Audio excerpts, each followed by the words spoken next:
as I was preparing to start this year, I was thinking, Lord, what might you want to say to your people at Christ Church Peckham? What is it that's on your heart? And we kind of started this year thinking through some spiritual disciplines. I don't know about you, but as I start a new year, I like to think, oh, Lord, what is it that you might want to do this year? Shall I have a bit more brown rice? Sweet potatoes?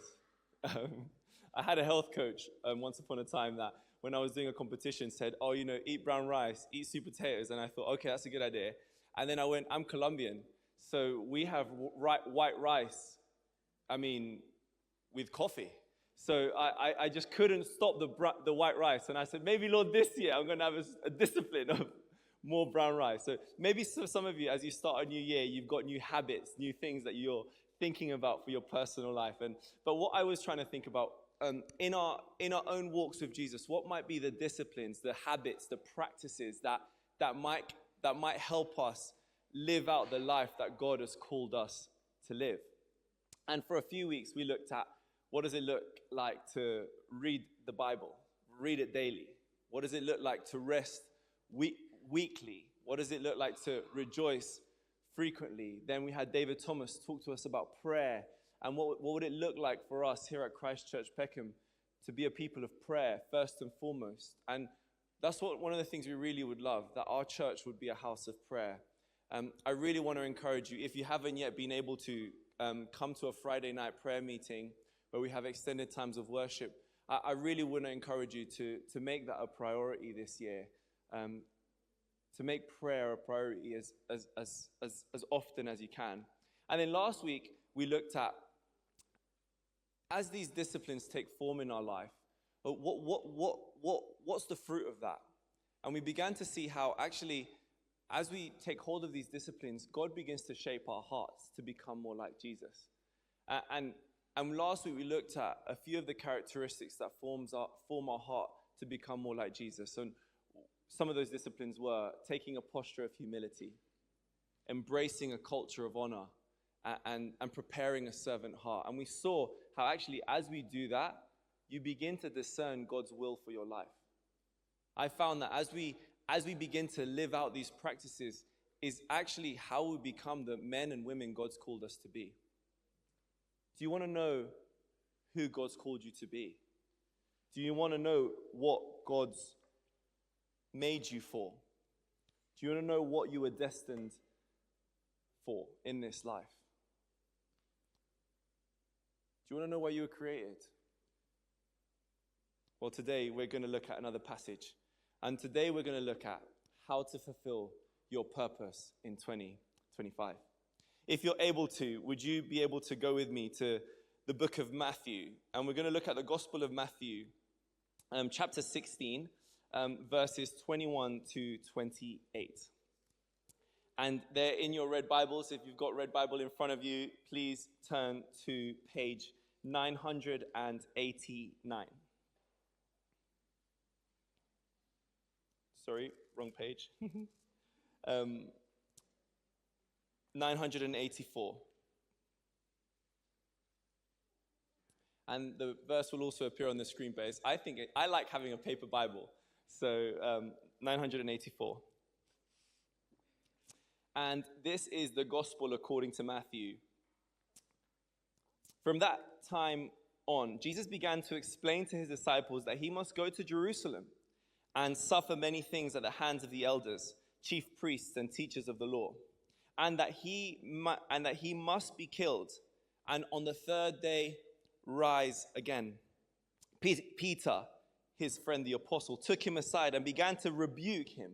He rebuked Jesus. "Never, Lord," he said, "this shall never happen to you." Jesus turned and said to Peter, "Get behind me, Satan. You're a stumbling block to me. Why? Because you do not have in mind the things of God, but the things of man." It's important to understand Jesus and great friends, and this must have been a difficult conversation to have. Verse 24. Then Jesus said to his disciples, "If anyone would come after me, he must deny himself, take up his cross and follow me." And this is the key verse that we're going to look at today. Because whoever wants to save his life will lose it. But whoever loses his life for my sake will find it. The question is, do you want to find your life? Do you want to know what you were created for? Do you want to know what you were designed for by God? Well, we're going to look at that today. Jesus says, whoever loses his life for my sake will find it. Some people say that the two most important days of our lives are, one, the day we were born, but the second is the day we find out why. And I realize that there's a deep desire in the human heart to understand what our purpose is. Culture and everything around us tells us that the answer to our purpose is doing everything we can to make our lives better. But I love what the pastor and theologian Rick Warren says about this. He's the former leader of a church called Saddleback Church in Northern California. He says this: it's not about you. The purpose of your life is far greater than your own personal fulfillment, your peace of mind, or even your own happiness. It's far greater than your family, your career, or even your wildest dreams and ambitions. If you want to know why you were placed on this planet, you must begin with God. You were born by his purpose and for his purpose. The search for the purpose of our life has puzzled people for thousands of years. That's because we typically begin at the wrong starting place. We often begin with ourselves. We ask self-centered questions like, what do I want to be? What should I do with my life? What are my goals, my ambitions, my dreams, my future? But focusing on ourselves will never reveal our life's purpose. We need to place our eyes on Jesus and ask him, what is the purpose of our lives? So as we do that today, as we look at Jesus and ask him what his purpose is for our lives, we're going to look at two things. And I think this is a tension that all of us will go through for the rest of our lives. It's not like a one-time decision that, oh, I did that once and it's done. It's a tension that we go through. That's why it's a discipline. It's a daily decision. And these are the two things I think Jesus tells us in this passage that we're going to constantly have to live out this tension. And it's the tension of this: to constantly let go of something and to constantly take hold of something. Say to the person next to you, what are you going to let go of and what are you going to take hold of?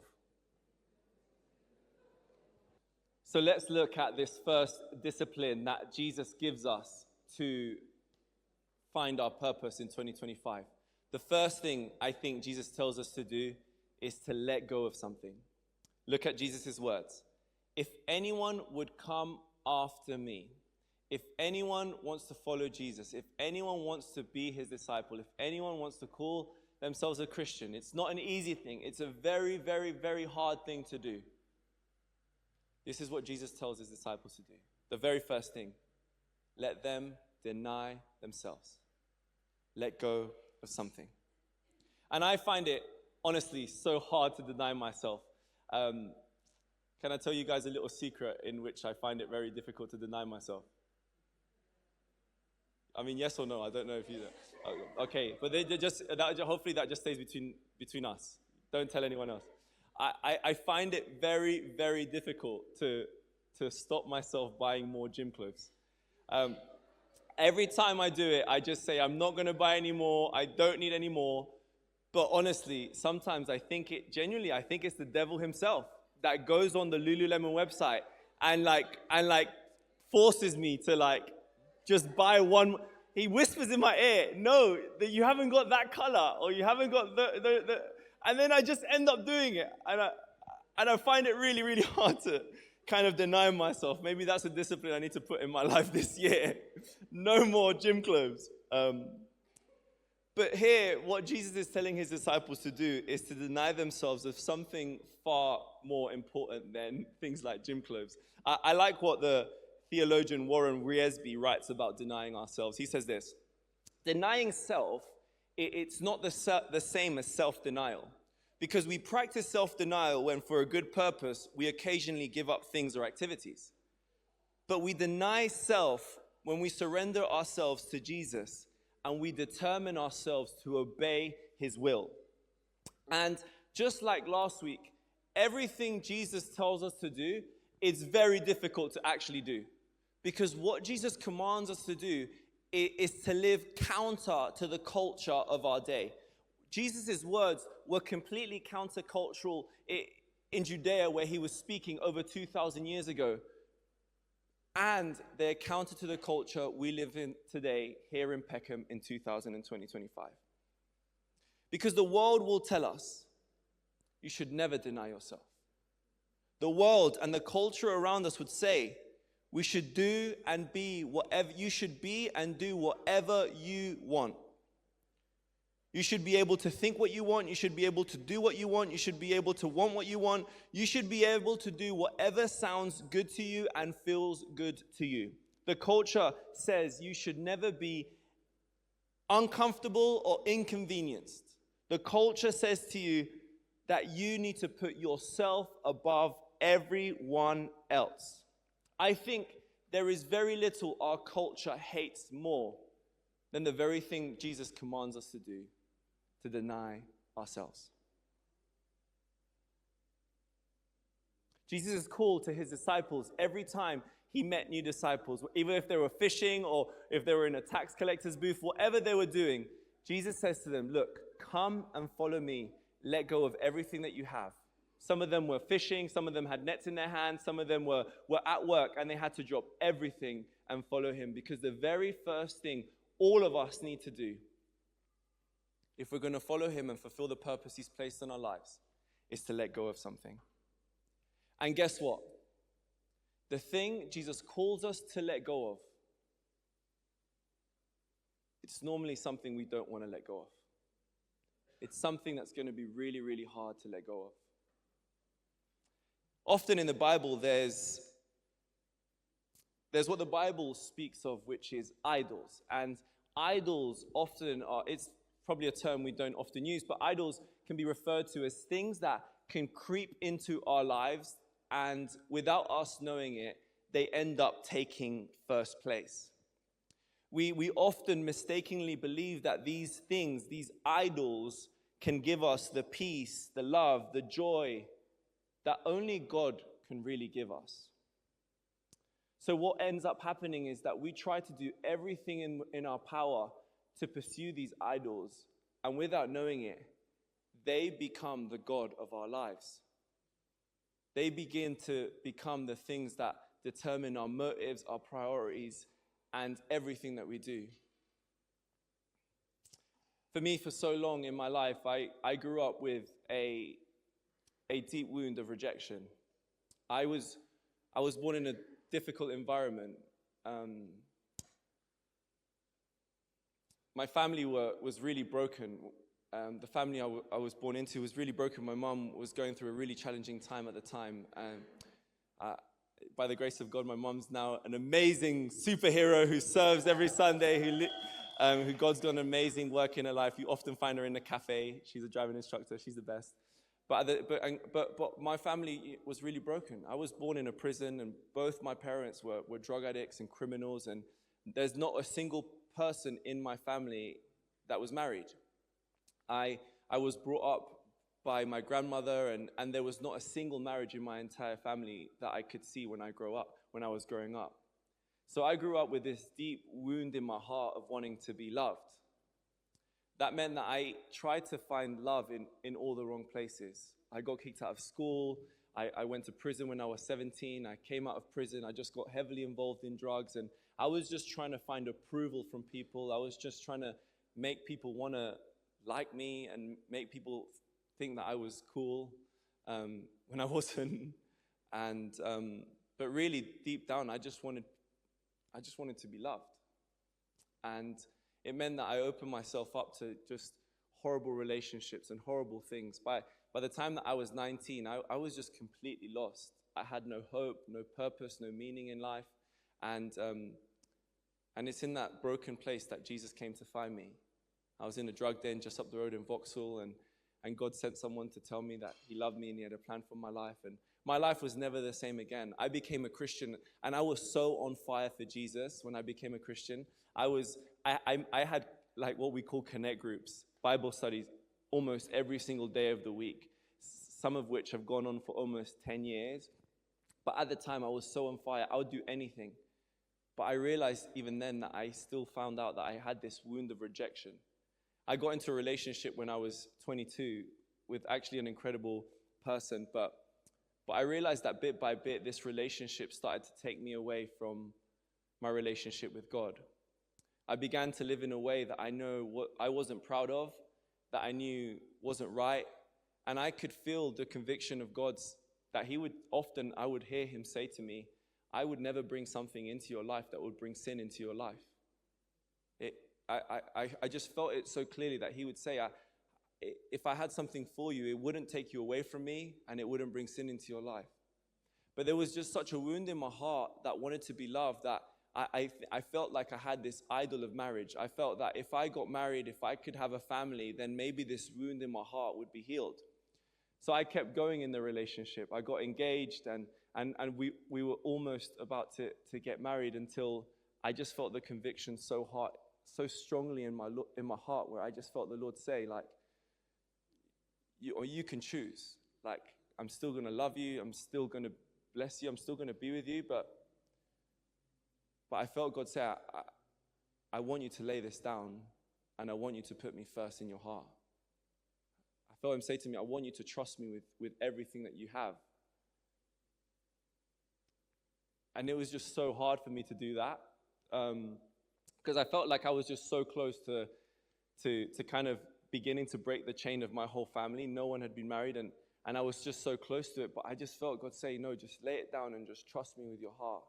And it was one of the hardest things I ever had to do for that relationship to end. I was around 26 at the time, or 25, and as I did that, though, I began to see why God wanted me to lay it down. Because there was a deep work God still needed to do in my heart. After laying that down, I went through this process of kind of self-reflection, of going to therapy, of going to counseling, of receiving sozo ministry that actually ran here at Christ Church Peckham. I came here over 7 years ago to receive prayer upstairs in the upper room where we now have prayer. And I realized actually that had I had gone down that route, I wouldn't be here today. And God needed me to be here. So he needed me to let that go at that time. It was one of the hardest things I ever had to do, but actually, I'm really grateful that I did it. There's a promise in the Bible that says all things work together for the good. Even the hardest things that God sometimes calls us to let go of, they work together for our good. And if you're here today and, you've made mistakes and you felt like, you've gone too far, or you've done something that you felt God had let you down, guess what? There's always redemption. There's always forgiveness. There's always grace, and there's always time to start again. But I wonder, as we start this year, might there be something that's crept into your heart that's trying to strive for first place?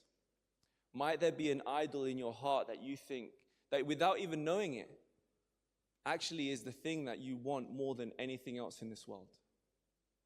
Might it be a desire for marriage? Sometimes a desire for marriage can become so real that it just consumes all our thinking. It steals our peace, our joy. It just puts us down because we just want this thing so much that we can't be the people God's called us to be today. Might it be a desire for wealth? There's just something that, this desire to have more money that maybe makes us lean towards being greedy and selfish. Might it be a desire for success that takes up all of our time striving just to be better and to have more promotions and to be better than other people? Or could it be just like a desire for prestige, a title, or having more letters after your name that might actually deep down make us jealous and envious of what other people have? Now, I just want to say, look, none of these things in and of themselves are wrong or evil. None of these things in and of themselves are bad to have. God wants you to have them. God wants you to walk in the fullness of everything he has in store for you. God if it's his will, wants you to get married, wants you to have success, wants you to be prosperous. He wants you to bless you with those things. But he doesn't want these things to be first in your life. He knows that if these things are first, you will never be able to step into all that God has for you. And God wants you to step into the fullness of your purpose. God wants you to walk into the destiny that you were created for. God wants you to follow him. And to follow him, it will always mean that there's something we need to let go of. I wonder, as you sit here today, as you think about this, what might be the thing that God is asking you to let go of in order to fulfill your purpose this year? What might be the thing that God is asking you to deny yourself in order to put him first? Because in order to fulfill our purpose in life, we're always going to have this tension. Letting go of something and taking hold of something.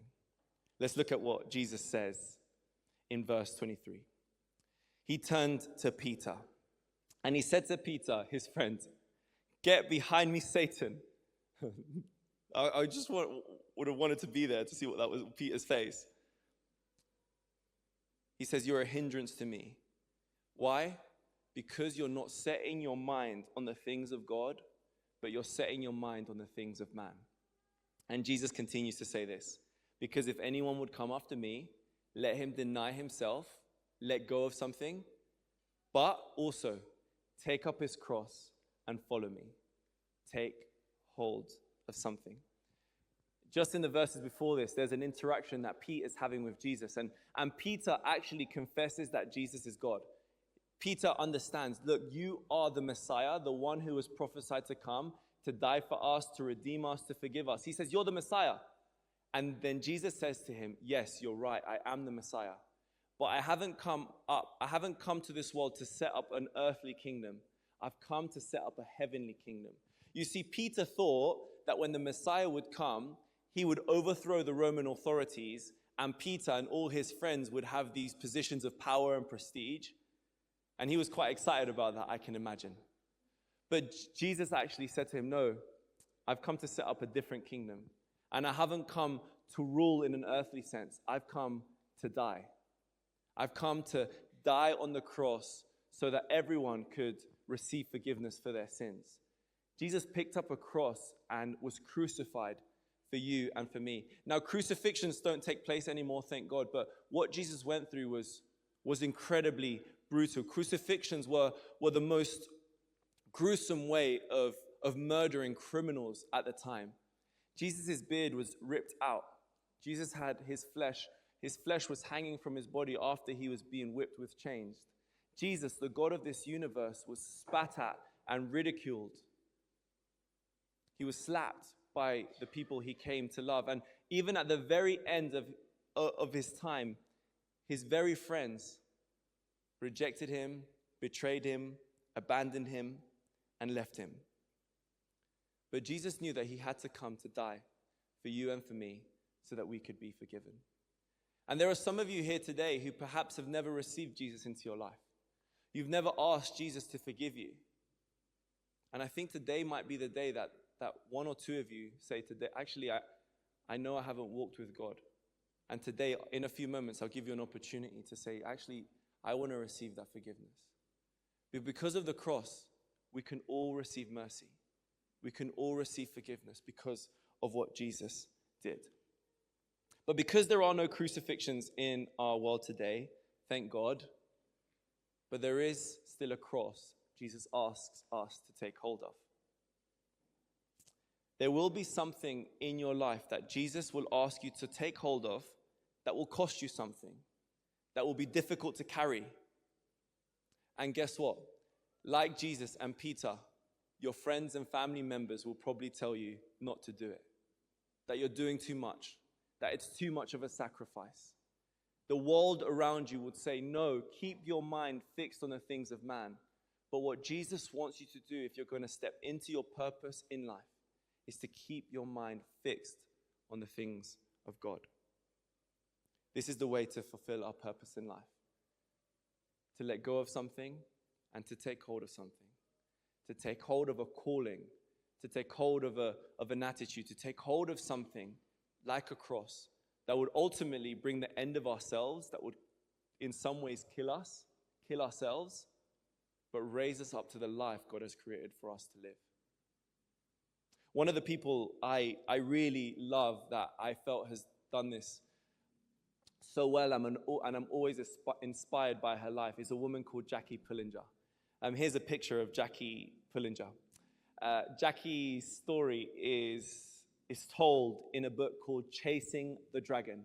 If you haven't finished your reading list that you have for this year, I want to encourage you to buy this book, Chasing the Dragon, that tells the story of her life. Jackie was born here in the UK. She graduated from the Royal College of Music, but at the age of 22, she understood what Jesus had done for her, and she couldn't live the same way anymore. She read this very same passage where Jesus says to his disciples, "If anyone would come after me, let them deny themselves, pick up their cross, and follow me." And Jackie felt a deep, deep calling to be a missionary. But every door at that time was closed. It was really hard for a young girl to be a missionary that was single in those days. And she went to a prayer meeting, something like the Friday night prayer meeting that we have. And somebody prayed for her, and they said to her that they felt God was calling her to go to Hong Kong. And she didn't know how she was going to get there. She didn't know how she would pay for it. She didn't know anyone in Hong Kong. She didn't speak the language. But she felt, might God be calling me to Hong Kong? So she just said, well, let me test this out. She went to a pier, and she just said, I'm just going to board the ship that goes closest to Hong Kong, and let's see what happens. She boarded the ship because she felt God was calling her to do it.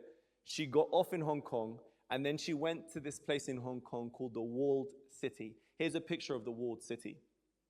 The Walled City was an unpoliced area in Hong Kong that was the largest opium producer of the world at the time. It was run by triad gangsters, and she got there and felt, this is where I feel God's called me to be. 22, no money, didn't speak the language, didn't know anyone there, surrounded by opium-producing triad gangsters. And she just began to love everyone she met. She started opening rehabilitation homes for those addicted to drugs.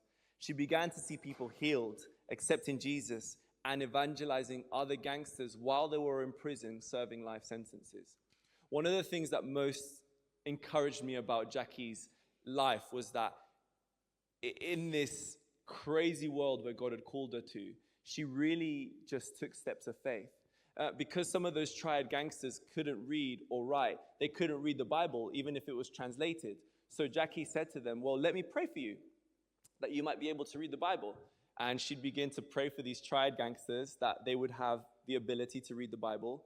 And on some cases, as she prayed, the triad gangster would receive a gift of tongues. It's one of the spiritual gifts. And he would begin to speak in a tongue, in a language that he hadn't known before. And that was great, but no one could understand. So then she prayed for the other triad gangster, that he would be able to interpret the language that this triad gangster was speaking. So the triad gangsters were basically interpreting each other and praying. And what happened was that this triad gangster would interpret the other one, and this one, and the first one would be speaking out verses of the Bible word for word, even though he'd never read them before. And God would continue to use Jackie in amazing ways like that. She saw hundreds of triad gangsters healed instantly from drug addiction. She saw hundreds of triad gangsters healed, set free, and made whole. She saw hundreds of people come to know Jesus. But what inspires me most about Jackie is that she lived most of her life in poverty. She gave up everything that she had here in the UK. She went somewhere and she didn't speak the language. She didn't know anyone. She surrounded herself with people who could kill her. She sold all her possessions and gave them to the poor. And many times the people she went to serve stole from her and mocked her. Many times she was taken advantage of when she tried to help others. And for most of her life, she lived in obscurity in the walled city with no one knowing her name. There's stories that her family throughout those years kept saying to her, just come back. What are you doing? But Jackie knew that she was called to let go of something and to take hold of something. And even though for most of her life no one knew her name, Jesus knew her name. Jesus knew what she was doing. Jesus knew who he had called. And Jesus was so proud of her. And Jesus raised her up in the most impossible of situations to bring hope and light to the walled city. And when we read stories like that, I think it's exciting. And I think some people here today, God might call you to be a missionary somewhere in the world. But I think more often than not, God calls us to be missionaries exactly where we've been placed. We're here in Peckham, in Southeast London, in a culture where people more often than not grew up like me, in a broken home, surrounded by drugs and crime and violence. Might God call us to be those missionaries exactly where he's placed us? To be the salt and light in this city, in this society, in this environment. I wonder what might God be calling you to do today? What might God be calling you to do in 2025? Who might God be calling you to love? But I think most importantly, what might God be calling you to let go of this year? What might God be calling you to take hold of this year? God wants you to fulfill your purpose in life. God wants you to make a difference. And I'm always struck by Jesus because whenever he asks us that whenever there's a sacrifice, there's always a promise that comes with that sacrifice. And this is what Jesus says. If anyone would come after me, if today you say, actually, yes, this year in 2025, I want to put you first, Jesus. I want to come after you. Jesus says, let him deny himself. Let him let go of something. What might God be calling you to let go of? But then he says, take up his cross and follow me. Take hold of something. What might God be calling you to take hold of? Where might God be calling you to go? What might God be calling you to do? And this is the promise that he gives you. Because whoever would save his life will lose it. But whoever loses their life for my sake will find it. There's an amazing promise that takes place when we decide, Lord, I want to go all in. Lord, I'm ready to let go of anything in my life that's creeped in to be first place. And Lord, I'm ready to take hold of anything you want me to take hold of. And Lord, I'm ready to go wherever you ask me to go. Lord, I'm all in, no matter the time, no matter the cost, no matter the sacrifice, no matter the place, no matter what you ask me to do. Lord, here I am. If you're here today and you feel that desire, that urgency, I want you to know that on the other side of that is where you find your purpose, is where you find the life that God has created for you to live. And he has so much more for you than you could ever imagine. No matter how you've come here, you might think, oh, well, I don't have gifts, or I don't have talents, or I don't have time, or how could God possibly use someone like me? Well, all of Jesus' disciples, those 12 disciples were an incredibly fun group of people, fishermen, tax collectors, people who society had disregarded. Well, God decided to choose them to change the world. I wonder what might God be able to do with the 150, 250 people that are here in this room today who might say, God, I want to go all in. Lord, I want to let go of something and take hold of something. God, I want to step into the purpose that you have for my life. And I want us to just take a few moments now to ask him, Lord, this year, as I step into 2025 and for the rest of my life, Lord, I want to fulfill my purpose. So ask him, Lord, this year, firstly ask him, Lord, what do you want me to let go of? Just ask him, Lord, is there anything in my life that, without knowing it, has creeped in to be first place? And then ask him, Lord, this year in 2025, what might you want me to take hold of? How might you want me to go all in and serve you and partner with you? I think there are three things often God kind of enables us to use. And those are two of them are our time and our talents.